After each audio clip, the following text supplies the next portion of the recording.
Meghan Markle in America.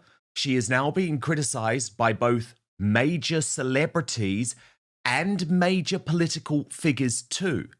Meanwhile, she decides to cash in on what has been a disastrous fortnight of headlines. I mean, let's think about it for one moment.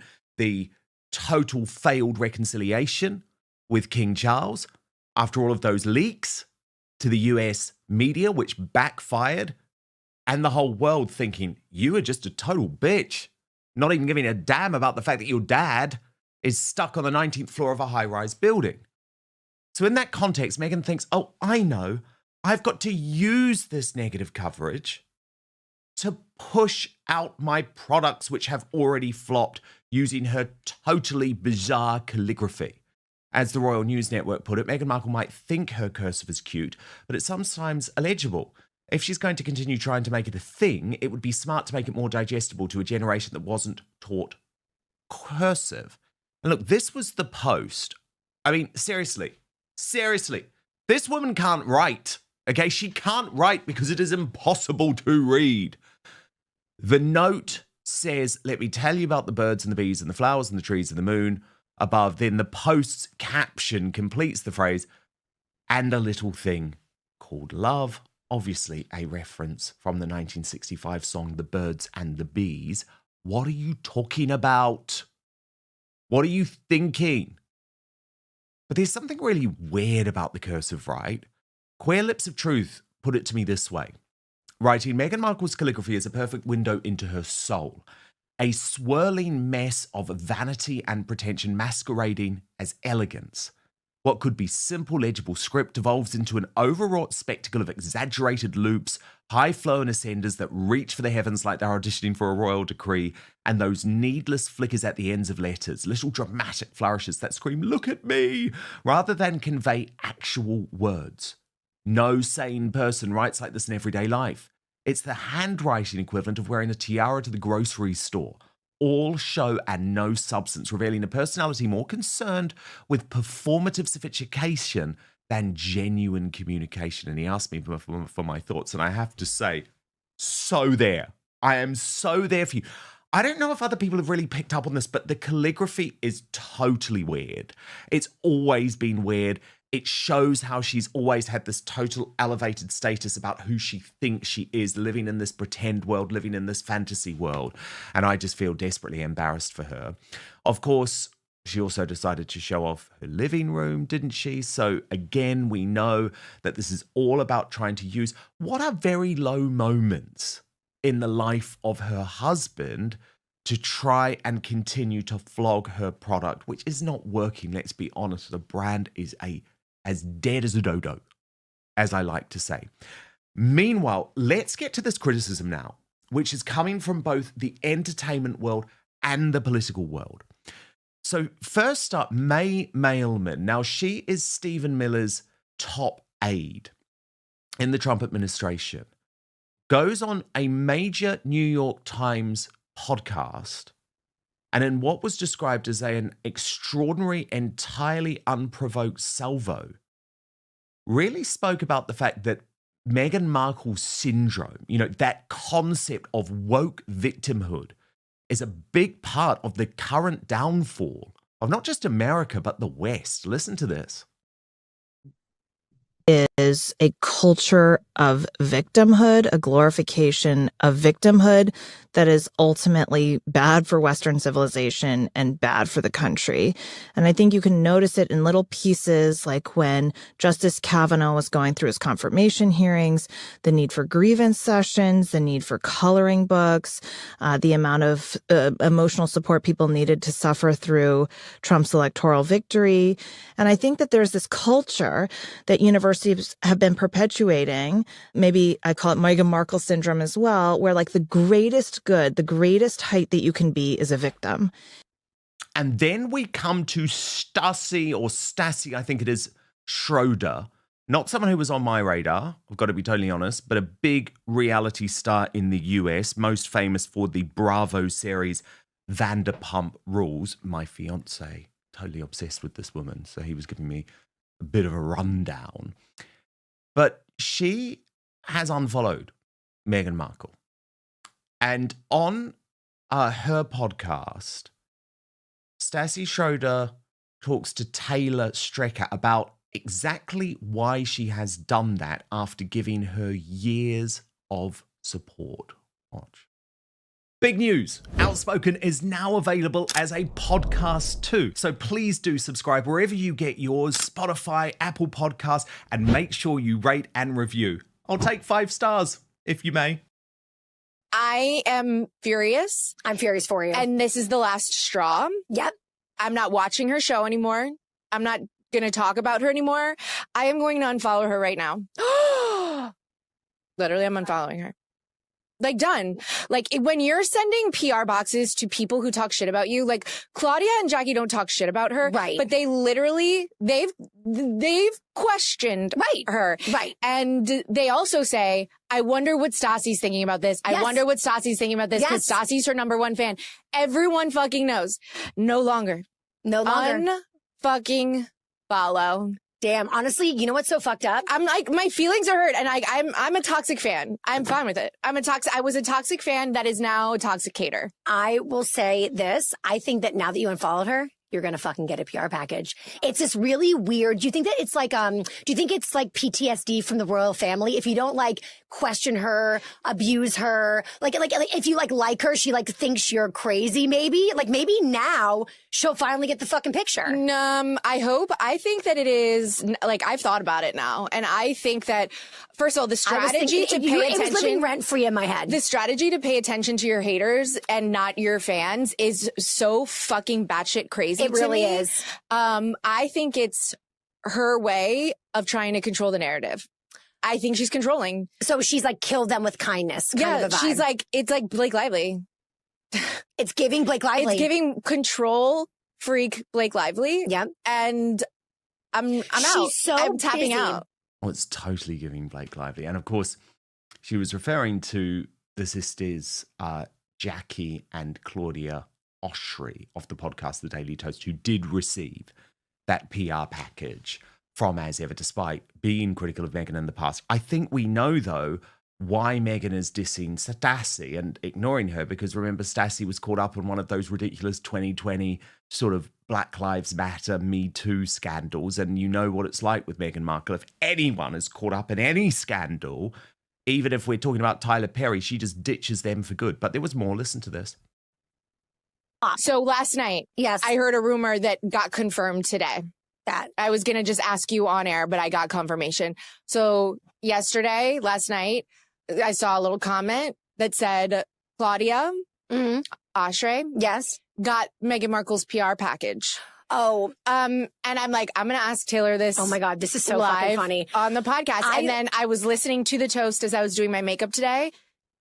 And it is confirmed that both of them, both her and Jackie, have received the PR package. So it was about, I'm happy you're bringing this up because it felt like I had a secret from you. Okay. Claudia did not bring this up to me, but I saw it on her story about, I'm going to say 3 or 4 days ago. And I was panicked. And I said to Taylor, Stassi's not going to be okay. Like, this is really, like, I'm mad at Meghan Markle now. Oh, I was already miffed, but now I am furious. And it's not that Jackie and Claudia aren't deserving, but like, girl, you have to love and respect you. You have to appreciate your fans. And this is a bold, like, example of a lack of fan appreciation. You are numero uno. We traveled the country with a fucking picture of her fucking face and that they set up every fucking night on fucking tour. stage. I have literally defended her. When nobody else did. When no one else did. Like, literally. You've got me defending her. I know. I'm recruiting people. And I have filmed videos about it. I've commented on all the things. I have literally had my fucking PR reach out. And Stassi was actually notified. This is hilarious.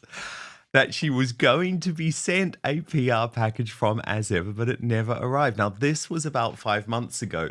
She's still waiting. Okay, so like they were like reached out to and told that they were getting this, and Isn't then they that got kind it. of crazy though that like you get reached out to and you're told like, and by the way, you're getting a package from Meghan Markle. Oh no, wait, I was told. How self-important. I was told what? 4 or 5 months ago. and it never arrived. So I was tricked. What is happening? And there was like a full week that went by that I would wake up and be like, is this the day? It's like so sad. No, it was so sad. Like, I am really done. I'm going to just channel my like fan passion into something else, funnel that into something else. Yeah, who does she hate? Give it to Prince William. I mean, I'm petty as fuck. That's what I would do. No. Okay. I'm not, I love Kate Middleton. I know. Well, now you're her number one motherfucking fan. Number one fucking fan. Feediner. Feediner, look, you've got to decode this for me because this is all coming from America, of course. But it's interesting, isn't it? Because it's like you've got the political world turning very much like diagnosing this Meghan Markle syndrome of victimhood. But she hasn't been able to keep the influencers on side either. It is just so funny listening to them speak, though, it's just so American. And Megan is just the kind of person that she'll never win. These are the people that you need to count on to be there to speak on your behalf, to defend you. And she can't even keep these people happy. I mean, Megan is the worst of the worst. I'm sorry. This woman is just such a laughing stock. She is just pathetic. It just really shows me how bad it really is for Harry. I mean, this man is royalty. You have this sideways, crooked looking woman, on your side trying to make something of herself with all this support of name recognition from your husband's family, and you can't even make that work because your attitude, your behavior is so nasty and corruptible. I mean, you just are the worst of the worst. I think Megan girl, it is a wrap. Just hang up your tile, just go away. Because look, if these people are turning on you, what do you expect? Like, who else is going to be there for you? Megan is the kind of person that she does these things to people and other people watch, and eventually she'll do it to the people that support her, as we can see right here, So, 100%. Yeah. And the thing is, when it comes to Stassi, though, I am absolutely convinced it is down to that very minor scandal which got her cancelled in 2020. And of course, the irony is that Meghan Markle is the one that has been cancelled for her lies and her racism, anti-white racism against. Feud alert. Meghan Markle has been dragged into a brand new celebrity drama. Reality star Stassi Schroeder Clark claimed she was tricked and betrayed by the Duchess after a broken promise involving Meghan's As Ever campaign. It's the royal family because she was claiming discrimination that didn't exist. Yet anyone else, P. Diner, who has been caught up in even the smallest public scandal, she doesn't want to touch them. She doesn't want to touch them, right? Unless it's Chrissy Teigen. Yeah, right, exactly. I don't know what she's thinking, though. It's like, you have done so many bad things, and then when someone else does something that you don't like you go, like, what, you're just going to ignore them? Like, it's going to make you look good all of a sudden? No. There is something wrong with this woman. Something seriously wrong with her. I mean, she can't even be a real friend to anybody. I don't understand why anybody would even think of supporting her, seeing how she treats her family, her friends, her husband's family. Like that speaks to, I think, people's behavior because, you see how Meghan treats people and you support her. That says something about you, is what I think. This woman indeed. It's a wrap. And the May Mailman thing is really interesting to me because she is a rising star in the Trump MAGA universe. There she is. And this idea of Meghan Markle syndrome, I've been thinking about it a lot, and it's so true, isn't it? Because she's right. What Meghan Markle has done is manufacture trauma in the service of success. And when you think about that, P. Diner, it is such a horrendous thing to do because it absolutely belittles people who have had to deal with real trauma in their lives. Meghan Markle has lived one of the most privileged lives possible. You know, her upbringing was utterly incredible in California. And she had to manufacture trauma. And even when she entered the royal family, she had to manufacture trauma. And I think it is a really, really disturbing thing that is happening amongst a woke generation. And I think we've got to call it out. So I quite like this idea of Meghan Markle syndrome catching on, because you don't want it. You don't want your kids to have it, right? Like, don't be a victim if you're not a victim. And Meghan Markle, you were never a victim, ever. Never. No one views you as a victim. Yeah, I think that's the new thing, Meghan Markle syndrome. That's a real thing now. Yeah. Because, Meghan is not somebody who's ever been a victim. And I think this society has become that. A lot of times people, even around racism, people want to claim racism. They want to be a victim when they don't have a reason to be a victim. And it's just so like the culture around even, I think, African-American people and those that support Meghan. They want to be the victim. And I think Meghan has been the poster child for that, trying to be a victim when you haven't had anything to, cause you to be a victim. So, yeah, this is something that I think is a real thing. Absolutely. Because usually the people that you find that support Meghan are those kind of people that want to claim racism when there was no racism, and so, yeah, they support someone like Meghan because she is the poster child for it. Well, absolutely. And P. Dinah, on that point, I just want to come to the big royal story of the week, right, which has been this total collapse of the reconciliation between Prince Harry and King Charles because of this ludicrous tit for tat. Clearly started in Montecito. But just before we get there, you talk about those racism lies, and remember, there was so much hypocrisy. And this is why I think we cannot trust what Meghan and Harry are telling us now in regards to who briefed what to whom. Because when it came to their lies about racism in the royal family, they expected us to believe that black was white. Watch this compilation. But first, if you're like me, you've spent so much time trying to find the perfect skincare treatments for your face, only to realize you're neglecting this area, right? The skin on your neck. But I have noticed, as I'm in my 40s, that is a massive oversight because the neck is on display all the time, yet so many folk just treat it as an afterthought in their routine. But so many women in the outspoken audience will know that the skin on your neck is thinner, more delicate, and less oily than facial skin, which means it requires specialized care. That's why I was completely blown away when I received and oh my goodness, I love it. How beautiful is this? The Go Pure Tighten and Lift Neck Cream, a product transforming the lives and the necks of women, and I have to say, some men too, all across the globe. It's a gorgeous product. I saw a noticeable difference within just weeks, and I know that it can become a game changer for you too. And the big news is outspoken viewers and listeners get 25% off Go Pure using the code DAN at checkout, D-A-N. Just head to gopurebeauty.com/Dan, use the code DAN, and you're all set. Go Pure's proprietary firming complex is designed to visibly firm and smooth the skin on your neck and your chest, actually, if you want to use it there too, in as little as 4 to 8 weeks.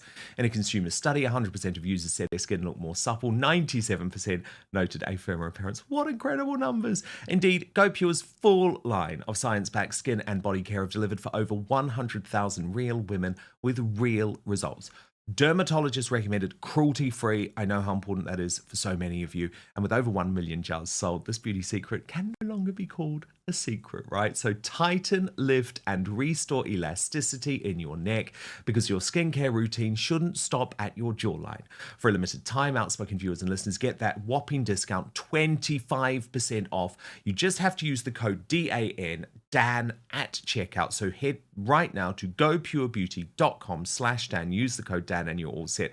And after you do buy, do us a little bit of a favor. When they ask where you heard about Go Pure, tell them it was after watching Outspoken.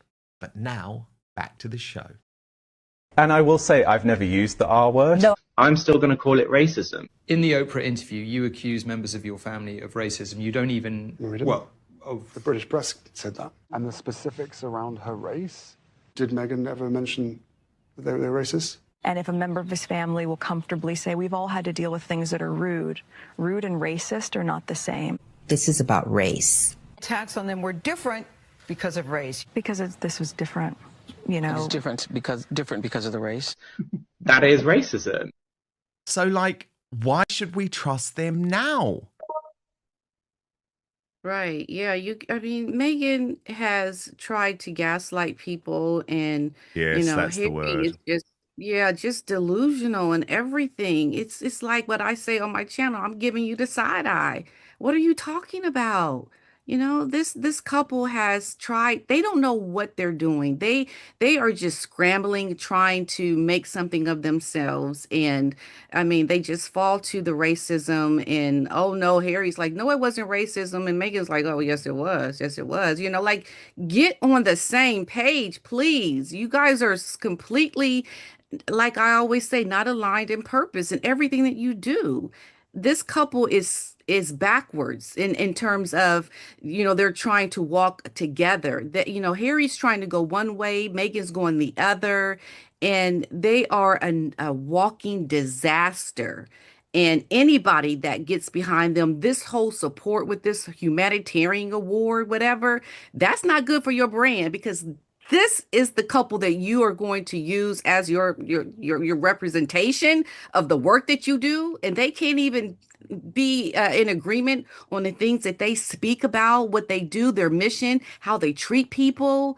It's so, I think, disgusting. It looks like they're desperate, these company that is trying to work with them. I mean, maybe they've been paid, and yeah, okay, it's good for them, but Meghan and Harry are just a walking contradiction. They don't know whether they're coming or going. They're trying to figure it out. They are a lost couple. And Harry needs to get out as quick as he can, because he's going down with her. 100%, because P. Diner, it's like the whole thing was maybe recoverable, right? Because when you think about it, so there was that first leak from Montecito to Us Weekly magazine, which said, oh, the reunion was like so emotional and Harry was crying, and it really sort of tried to paint this picture. It had clearly come from Meghan, right, via her team, because it tried to sort of paint a very Hollywood style picture of what happened at the meeting. And so really all that was happening in the story that was then given to the Sun newspaper. And of course, there's lots of consternation about, did that story come from Harry and Meghan? But their UK team, or did it come from Prince William, or did it come from Buckingham Palace? And we don't know. And the Sun is not saying so, apart from the fact that they're standing by the story.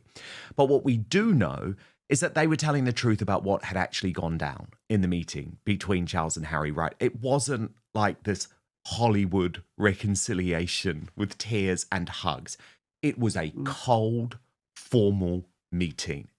And that is because Charles is so nervous, for obvious reasons, given everything that's happened over the past few years. But as I say, I think if Harry had just kept his trap shut, it was almost like, okay, well, you released your version to Us Weekly.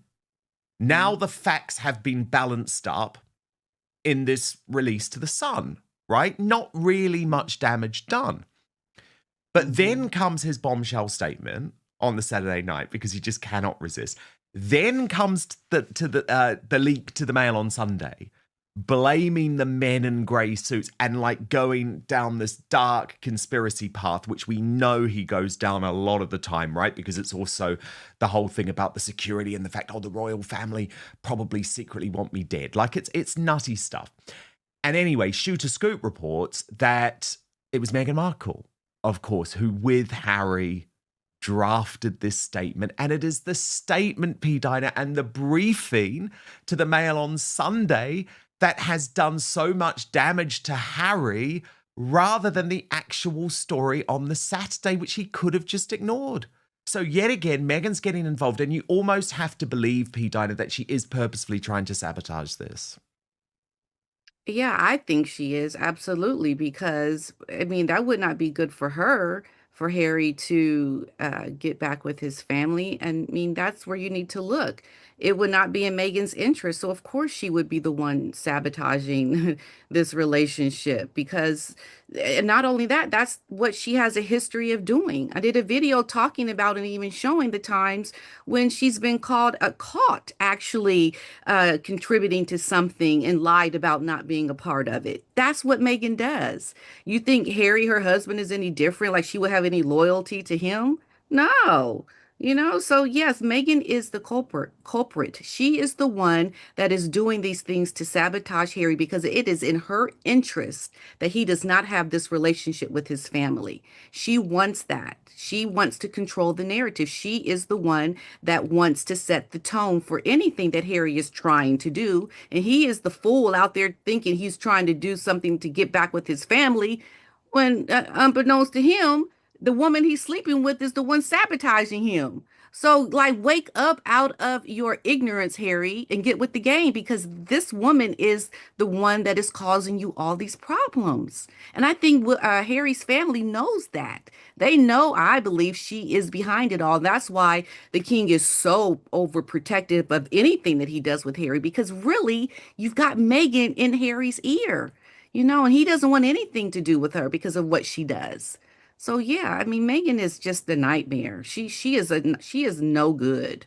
I know, but the thing is, Pete Diner, they think that we're stupid, okay? Especially Harry and Meghan, because remember, we know how they play this because they were even playing it in a particular way when they were in the British royal family. And I mean, I will never forget the emails sent between Jason Knauf, who's obviously now Prince William's right-hand man, but at the time was working for William and Harry. The emails sent between him and Harry negotiating how they were going to lie effectively about the fact that they had cooperated with that very odd guy, Omid Scobie, the Michael Jackson impersonator one, for his tissue of lies, finding freedom.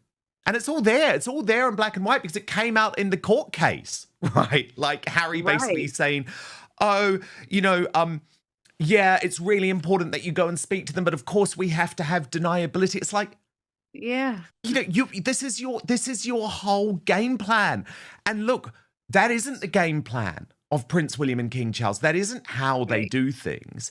But for you to say to them that they should never be able to speak to the media, that they should never be able to correct lies, is totally insane and deranged, given the types of relationships that you have had with the media in the past, but also continue to have today. Right. Because it's like, we know what's happening with Us Weekly. Like, I've been talking about the Us Weekly thing for months because the former editor of People magazine, Dan Wakeford, he lost a job.